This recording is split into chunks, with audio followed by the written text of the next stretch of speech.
Pour favoriser l'intégration de l'élève qui présente un trouble du spectre de l'autisme, la première des choses, c'est que l'enseignant ou l'enseignante doit s'assurer de bien connaître les caractéristiques des élèves qui présentent un trouble du spectre de l'autisme.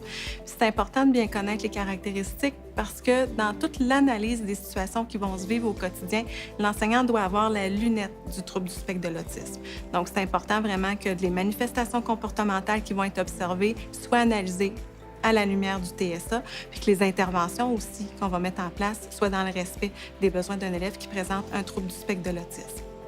Donc, quand l'enseignante met des choses en place pour aider l'élève qui présente un trouble du spectre de l'autisme, c'est important d'avoir en tête qu'on va favoriser le développement de l'autonomie de l'élève.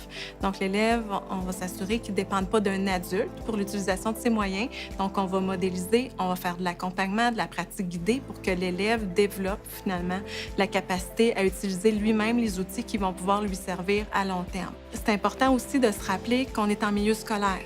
Donc, les moyens qu'on va choisir doivent répondre aux besoins de l'élève, mais doivent aussi tenir compte du programme de formation de l'École québécoise. Donc, on a un programme enseigné, on a des matières, on a du contenu pour que l'élève puisse progresser puis éventuellement avoir un diplôme. Quand on met un outil en place, il y a une fonction, donc il sert à quelque chose. Donc, un outil peut avoir la même fonction qu'on soit au préscolaire, au primaire, au secondaire. Ce qui va être différent, c'est la façon de présenter l'outil. Par exemple, un élève qui a besoin d'être situé dans le temps, on va lui présenter un horaire ou on va lui présenter un menu du jour. Donc, au préscolaire, souvent, l'horaire va être présenté sous forme de pictogramme parce que l'élève n'est pas encore lecteur.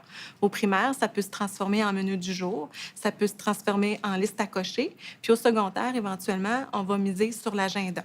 Donc, l'outil va évoluer en fonction des caractéristiques, des besoins de l'élève, de son âge. On va aller chercher des outils qui vont être le plus appropriés à l'âge possible. Alors, c'est important de se rappeler qu'il n'y a aucun outil qui est magique. Donc, un outil qui peut fonctionner avec un enfant peut aussi bien ne pas fonctionner avec l'autre. Donc, il faut faire attention de ne pas mettre un outil en place puis de l'appliquer à toutes les sauces. Par exemple, le scénario social est un outil qui est très, très, très intéressant, mais puis qui peut demander beaucoup de temps à élaborer puis qui demande aussi une analyse préalable vraiment importante. Donc, si je prends un scénario social que j'ai pris le temps de construire à partir de mon analyse, pour un élève, puis que je l'applique à l'autre, bien, c'est possible que le scénario social ne soit pas du tout fonctionnel pour le deuxième élève. Donc, c'est vraiment important de prendre le temps de choisir l'outil qui va vraiment répondre aux besoins, parce que des outils, on peut en fabriquer, puis passer beaucoup de temps à fabriquer des outils. Moi, je pense que le temps est important pour faire l'analyse, puis ensuite, l'outil va comme être une solution qui va arriver là, avec tout son sens. Les nuances. Donc, c'est important aussi de tenir compte de la disponibilité de l'élève. On peut créer un outil qui semble très efficace, qui semble très pertinent, puis répond à l'analyse des besoins qu'on a fait, mais l'élève, à ce moment-là, il n'est pas disponible. Donc, il ne faut pas jeter notre outil non plus. Donc, il faut s'ajuster, il faut voir comment moi, je pourrais le modifier, l'adapter pour qu'il puisse répondre davantage aux besoins de l'élève, puis se donner du temps. Un outil ne va pas agir en une journée. Il faut se donner des jours, parfois même des semaines, avant de voir qu'un outil est efficace ou non.